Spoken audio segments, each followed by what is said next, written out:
स्वागत है बच्चों आपका इस वीडियो में। तो बच्चों यह वीडियो आपके लिए बहुत इम्पोर्टेंट होने वाली है, जिसमें कि आज मैं आपको जो आप कक्षा 8वीं के छात्रों का विषय हिंदी का वार्षिक परीक्षा के पेपर के लिए बहुत इम्पोर्टेंट क्वेश्चन लेके मैं इस वीडियो में आया हूँ। अत्यंत महत्वपूर्ण प्रश्न आपको इस वीडियो में मिलेंगे, जो आपको वार्षिक परीक्षा के पेपर में लिए देखने के लिए मिल सकते हैं। आज हम अत्यंत महत्वपूर्ण प्रश्न इस वीडियो में देखेंगे। तो चलिए करते हैं शुरू। आपको इन प्रश्नों को बड़े अच्छे से याद कर लेना है और एक बार लिख के ज़रूर देखना है, जिससे कि आप वार्षिक परीक्षा में अच्छे से कर सकें। ये बहुत महत्वपूर्ण प्रश्न मैं आपको बताने जा रहा हूँ। आप वीडियो को बिल्कुल भी स्किप ना करें, जिससे कि आप चलिए देखते हैं पहला प्रश्न। पहला प्रश्न है आपका, कभी स्वतंत्रता का मंत्र कहाँ भरने की बात। तो चलिए इसका उत्तर देख लेते हैं। कभी स्वतंत्रता का मंत्र भारत में भरने की बात कह रहा है। तो ये आपका बिल्कुल सही उत्तर हो जाएगा। ये आपको कल लेना है। आपका बहुत महत्वपूर्ण प्रश्न है, ये आप परीक्षा में आ सकता है। अगला प्रश्न है आपका, विद्या की देवी किसे कहा जाता है।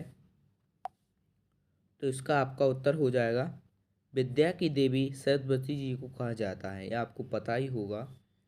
फिर है आपका अगला क्वेश्चन, नव नव से कवि का क्या आश्रय है। उत्तर है, नव नव के माध्यम से कवि कहना चाहता है कि सभी प्राणी नए भारतवर्ष की नए भारतवर्ष की रचना करें और उन्हें इस निर्माण में सभी नए साधन प्राप्त हों। तो ये आपका बिल्कुल सही आंसर हो जाएगा। चलिए देखते हैं अगला प्रश्न। ये बहुत महत्वपूर्ण प्रश्न है आपके लिए, बिल्कुल प्रश्न क्रमांक, चलिए देखते हैं। आप माँ सरस्वती से अपने राष्ट्र के लिए वरदान में क्या मांगना चाहते हैं। तो इसका आपका उत्तर हो जाएगा, हम माँ सरस्वती हमारे देश के लिए सिर्फ एक वरदान मांगना चाहते हैं कि हमारे देश के प्रत्येक नागरिक की एक अच्छी शिक्षा प्राप्त हो सके, जिससे वह आगे बढ़कर अपने देश का नाम पूरे संसार में उज्जवल करें। ये आप अपने मन से बनाकर भी लिख सकते हैं इसका उत्तर। तो आपको पीडीएफ टेलीग्राम ग्रुप में मिल जाएगी। आपको टेलीग्राम ग्रुप ज्वाइन कर लेना है, जिससे कि आपको पीडीएफ मिल सके। तो आपको टेलीग्राम पर जाना है और R2 स्टडी टीम लिखना है बिना स्पेस दिए। तो आपको ग्रुप ज्वाइन कर लेना है, पीडीएफ मिल जाएगी। चलिए देखते हैं अगला प्रश्न है आपका, वर दे कविता में कवि प्रकृति की किन किन वस्तुओं में नया रूप देखना चाह रहा है, विस्तार पूर्वक लिखिए। तो इसका आपका उत्तर हो जाएगा, वर दे कविता के रचनाकार श्री सूर्यकांत त्रिपाठी निराला हैं। पद में कवि माता सरस्वती जी से स्वतंत्रता का अमृत मंत्र प्रदान करने की प्रार्थना करते हैं। तुम हमें ऐसा वरदान दो एवं मेरे देश भारत के नागरिकों में स्वतंत्रता की भावना का अमृत अमर मंत्र भर दो। और साथ ही कवि भारत में नए रूप देखना चाहता है। तो ये आपका बिल्कुल सही उत्तर हो जाएगा। ये आपका एक अत्यंत महत्वपूर्ण प्रश्न है, इसको आपको एक बार अच्छे से करके देख लेना है। तो चलिए देखते हैं आगे। अगला प्रश्न है आपका, विरोधी हैं। तो इसका आपका उत्तर है, जब कोई विरोधी हमारे सामने आता है तो हम अपनी आत्मविश्वासहीनता, कायरता और उसे अपने बिना तौले ही शक्तिशाली मान लेते हैं। तो ये भी आपका एक इम्पोर्टेंट क्वेश्चन है, इसको भी आपको कर लेना है। जो क्वेश्चन मैं आपको इम्पोर्टेंट बताता जा रहा हूँ उनको आपको 100% कर लेना है, जो आपको वार्षिक परीक्षा में देखने के लिए मिलेंगे। अब है अगला प्रश्न है आपका, आत्मविश्वास के बूते पर जीवन में सब कुछ करना संभव है। आत्मविश्वास पाठ के आधार पर किसी महान व्यक्तित्व का उदाहरण देते हुए उक्त कथन को स्पष्ट कीजिए। तो इसका आंसर ये रहा। इसका आंसर है, आत्मविश्वास के बूते पर जीवन में सब कुछ करना संभव है। यह चीज़ हमें राष्ट्रपिता कहे जाने वाले महात्मा गांधी जी से मिली है या सीखी है। गांधी जी के जीवन में तमाम परेशानियां होने के बावजूद भी उन्होंने अपना आत्मविश्वास नहीं खोया और अंग्रेज़ों से लड़कर भारत को स्वतंत्रता दिलवाई। तो ये भी आपका एक इम्पोर्टेंट क्वेश्चन है, इसको भी आपको एक बार अच्छे से करके देख लेना है। चलिए देखते हैं अगला प्रश्न। आपको वीडियो बिल्कुल ही स्किप नहीं करना है, जिससे आपके इम्पोर्टेंट छूट सकते हैं क्वेश्चन जो आपको देखने के लिए मिल सकते हैं, वार्षिक परीक्षा में मिलेंगे। तो चलिए देखते हैं अगला प्रश्न। निम्नलिखित पंक्तियों का भाव स्पष्ट कीजिए। काट अंध उर के वंदन स्तर भां जन्नी ज्योतिर्मय निर्झर कलुष कलुष भेद तम हर प्रकाश भर जगमग जग कर दे। तो इसका उत्तर है आपका, ये आपकी महत्वपूर्ण पंक्ति है जो आपको देखने के लिए मिल सकती है वार्षिक पेपर में। इसका उत्तर है, भाव अज्ञानी पुरुष का अज्ञान दूर करो और ज्ञान का स्रोत स्रोत भा दो, इससे उन्हें दूर करे और ज्ञान के प्रकाश से संसार को जगमगा कर दो। और जितने भी पाप दोष तथा अज्ञानता है उसे दूर करें और ज्ञान के प्रकाश से संसार को जगमग कर दें। ये आपका बिल्कुल सही आंसर हो जाएगा। अगला प्रश्न है आपका 8वां। वर दे कविता में वीणा वादनी किसे कहा गया है? वो वर दे कविता में वीणा वादनी माँ सरस्वती जी को कहा गया है। ये भी आपका एक इम्पोर्टेंट क्वेश्चन है, इसको भी आपको अच्छे से कर लेना है। फ्रेंड्स, यदि आपने अभी तक चैनल सब्सक्राइब नहीं किया हो तो चैनल सब्सक्राइब कर लीजिए और बेल आइकन को प्रेस कर लीजिए, जिससे आपको अगली वीडियो मिल सके, अगले विषय के इम्पोर्टेंट क्वेश्चन मिल सकें। तो कुछ बच्चे चैनल सब्सक्राइब नहीं करते, तो वो भी चैनल सब्सक्राइब कर लें, जिससे आपको अगली वीडियो और अगला पेपर मिल सके। अगला प्रश्न है आपका, आदमी किसके कारण खंडित हो जाता है? आदमी आत्मविश्वास की सबसे बड़ी दुश्मन है। दुविधा दुविधा के कारण ही इंसान खंडित हो जाता है। तो ये आपका क्वेश्चन आंसर हो गया, आपको ये भी कर लेना है। अगला है, खंदक खाइयों समासिक पद में कौन सा समास है? समास परिचय। तो ये आपका उत्तर हो जाएगा, इसमें आपका द्वंद्व समास है।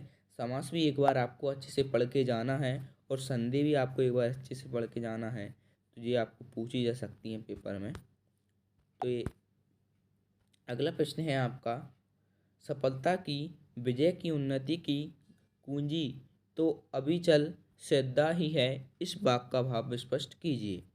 तो इसका आपका उत्तर है, बहुत से मनुष्य यह सोच सोच कर कि हमें सफलता नहीं मिलेगी और देव हमारे विपरीत हैं, अपनी सफलता से पीछे धकेल देते हैं। यदि हमारा मन निराशा और शंका से भरा है तो हमारा परिणाम भी निराशाजनक ही होगा। तो ये आपका बिल्कुल सही आंसर हो जाएगा। अगला है आपका अगला है, नवजात शिशु के चरण कमल के समान सुंदर है, वाक्य में उपमेय उपमान उदाहरण धर्म एवं वाचन शब्द छांटकर लिखिए। तो इसको आपको एक बार अलंकार भी पढ़ लेना है, जो आपके लिए बहुत इम्पोर्टेंट है, पेपर में आ सकते हैं। तो उसका उत्तर है, पहले का उपमेय कमल हो जाएगा, उपमान शिशु और साधारण धर्म कमल शिशु और वाचक शब्द है सुंदर। अगला है आपका अगला प्रश्न,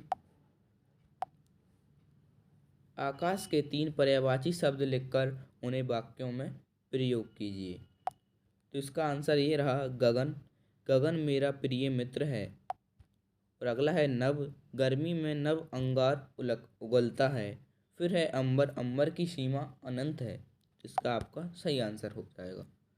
अगला है नभा, तो इसको भी आपको एक बार अच्छे से करके देख लेना है, 100% ये परीक्षा में आता है। उपमा अलंकार किसे कहते हैं, लिखिए। तो इसको पढ़ लीजिए आप एक बार, लिख के भी देख लीजिए, जिससे कि आपका ये अच्छे से हो जाए याद।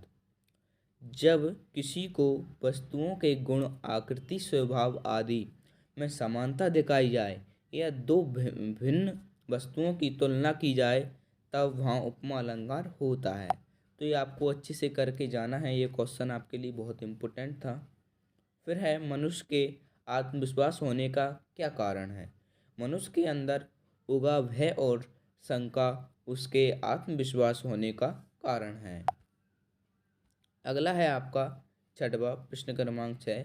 आत्मविश्वास पाठ के लेखक के मित्रों के गुणों पर प्रकाश डालते हुए बताएं कि हमें इससे क्या शिक्षा लेनी चाहिए। इसका उत्तर है, हमें लेखक के मित्र के गुणों से यह सीखना चाहिए कि भय से घबरा के हमें अपना आत्मविश्वास नहीं खोना चाहिए। तो ये आपका बिल्कुल सही उत्तर हो जाएगा। अगला है आपका अत्यंत महत्वपूर्ण प्रश्न, इम्पोर्टेंट प्रश्न, जो आपको पेपर में देखने के लिए मिलेगा ही, 100% मिलने वाला है, ये मेरी वारंटी है। चलिए अगला है, राम बलि के सामने आकर क्यों नहीं लड़े। राम बाली के सामने आकर क्यों नहीं लड़े? क्योंकि बाली को यह वरदान प्राप्त था कि जो भी उसके सामने आता उसकी आदि शक्ति उसमें चली जाती थी। तो ये आपका बिल्कुल सही उत्तर हो जाएगा। अगला प्रश्न है आपका, सुभाष बोस का प्रमुख चारित्रिक गुण क्या था? आत्म विश्वास पाठ के अनुसार कोई एक उदाहरण सहित लिखिए। चलिए इसका उत्तर देखते हैं। इसका आंसर है आपका, एक बार अंग्रेज शिक्षक ने सुभाष चंद्र बोस जी से परीक्षा के समय घूमते हुए पंखे को देखकर यह बोला कि क्या इस पंखे की पंखुड़ियाँ गिनी जा सकती हैं। तो सुभाष चंद्र बोस जी ने आत्मविश्वास के साथ कहा, गिनी जा सकती हैं। इससे अंग्रेज शिक्षक प्रसन्न हो गए। तो ये भी आपका एक इम्पोर्टेंट क्वेश्चन है, इसको भी आपको देख लेना है एक बार करके। फिर है आपका अगला प्रश्न, मेयर को संगीत का तीर्थ क्यों कहते हैं? इसका उत्तर है, मेहर को संगीत का तीर्थ इसलिए कहा जाता है क्योंकि यहाँ प्रख्यात सरोद वादक उस्ताद उलादीन खां का जन्म हुआ था। तो ये भी आपका एक इम्पोर्टेंट क्वेश्चन है, इसको भी आपको देख लेना है करके एक बार। चलिए देखते हैं आगे।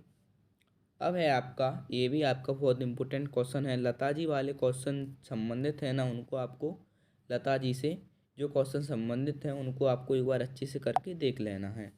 लता जी की सफलता का मूल मंत्र क्या है? लता जी की गायन के प्रति इच्छा शक्ति उनकी सफलता का मूल मंत्र है। प्रश्न 3, जिस समाज में कला का स्थान नहीं है वहाँ कैसा हो जाता है? वहाँ कैसा हो जाता है? जिस समाज में कला का स्थान नहीं होता वह समाज प्राणहीन हो जाता है। तो ये भी आपका बिल्कुल सही उत्तर हो जाएगा। अब है आपका मोस्ट इम्पोर्टेंट और आखिरी प्रश्न, संगीत की महिमा अपने शब्दों में लिखिए।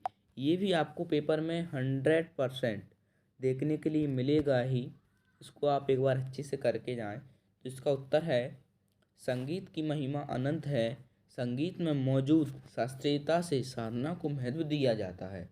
संगीत में विद्यमान मधुरता से हमें आत्मिक शांति मिलती है तथा जीवन की जीने की उमंग और उत्साह भी उत्पन्न होता है। गीतों को संगीत में डालकर मनुष्य के पैर अपने आप को थिरक उठते हैं। तो ये आपका बहुत इम्पोर्टेंट क्वेश्चन है, ये हर परीक्षा में, हर बार वार्षिक परीक्षा में पूछा गया है 8वीं क्लास की। तो इसको आपको एक बार अच्छे से देख लेना है। तो फ्रेंड्स, आपके इम्पोर्टेंट क्वेश्चन कंप्लीट हो चुके हैं। चलिए मिलते हैं अगली वीडियो में। यदि आपने चैनल सब्सक्राइब नहीं किया तो चैनल सब्सक्राइब कर लीजिए और बेल आइकन को प्रेस कर लीजिए और टेलीग्राम ग्रुप को भी ज्वाइन